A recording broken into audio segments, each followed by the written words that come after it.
October country.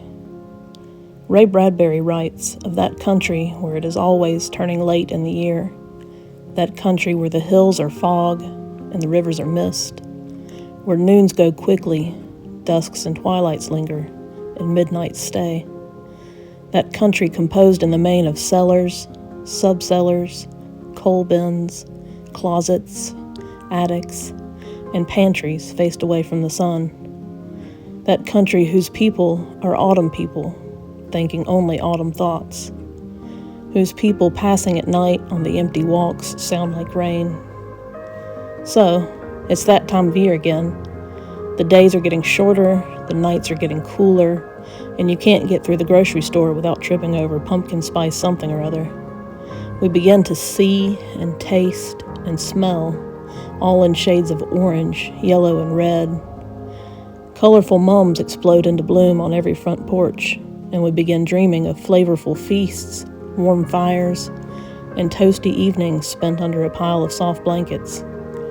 Everywhere you go, it seems, the smells of burning leaves and carnival foods rush to greet you. Fall, my friends, is definitely in the air. I don't know about you, but I'm loving it. I don't know what it is about autumn that calls to me like no other season. It's somehow just saturated with home and family and warmth for me. Don't get me wrong, I loved summertime as a kid, but summers are for solo adventures and reading books on screened-in porches or tackling the great suburban wilds with just a handful of your closest friends. Fall, however, calls you home, like your mother yelling out across the lawn as the last glow of daylight fades from the sky. It's the warm glow of the porch light left on, so some weary traveler can find their way back from the dark.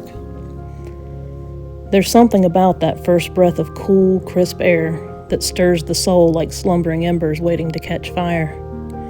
There's a warmth to the season like no other, with the last of summer's heat held suspended on the air for a few golden months before the winter drags it down too deep to feel. No matter how old I get, or how long out of the classroom, I swear I can feel the exact moment school starts, every year, down in my bones. It somehow signals overnight the shift from summer to fall. The cicadas and tree frogs give up their stage to autumn's crickets, and the leaves begin to change out their wardrobe for something a bit more colorful. It's easy to get caught up in the beauty of spring and revel in the surge of life that comes forth at the beginning of the year. For me, though, nothing stops me short and brings me closer to God than fall. It's like the grandest of fireworks displays at the end of summer. One last glorious reminder that something bigger than us is in control. One last shining moment of splendor to rally our courage and get us through the darker days to come. So come, friends, be autumn people with me. Revel with me in the glory of the season. Jump through a pile of leaves, drink a cup of warm apple cider, and indulge yourself with a little treat that has no business being pumpkin spiced.